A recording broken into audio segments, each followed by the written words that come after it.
to ya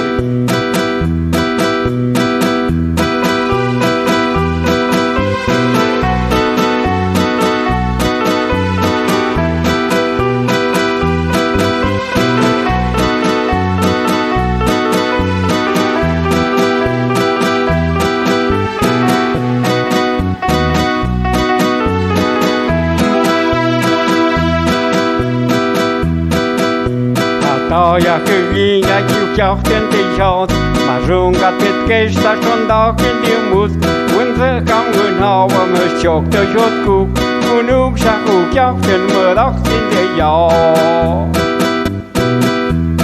to ya khi nhà chịu cho tên tây cho mà rung cả tiết kế sa son đó cái điều mút quân thơ không người họ và mơ chọc tới chốt cụ cụ nước sa cụ cho tên mơ đó xin để gió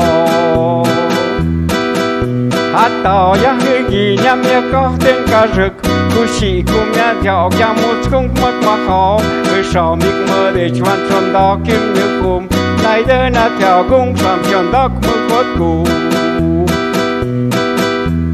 to ya gì nhắm nhớ có tên cả rực cú sĩ cú mẹ theo ya một không mất mà khó người sợ mịt mơ để choan tròn đó kiếm nước cùm này đây là theo cung làm tròn đó mơ cù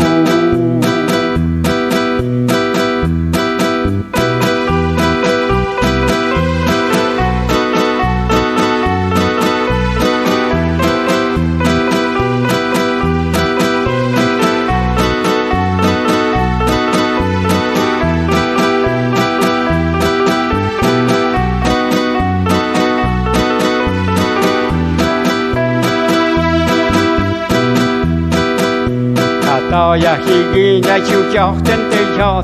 mà rung cả tết kế ta son đó cái đi mút quân thơ không quên họ mười chục tới chốt cụ nước sa cụ cho tên mơ đó xin để gió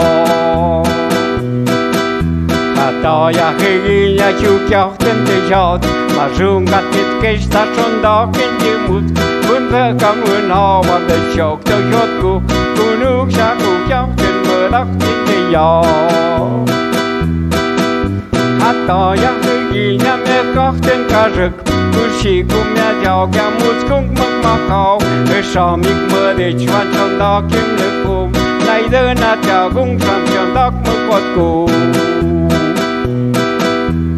to ya gì nhắm nhớ có tên cả rực cú sĩ cú mẹ theo ya một không mất mà khó người sợ mịt mơ để choan tròn đó cùm này đây là theo cung làm tròn đó mơ quất cù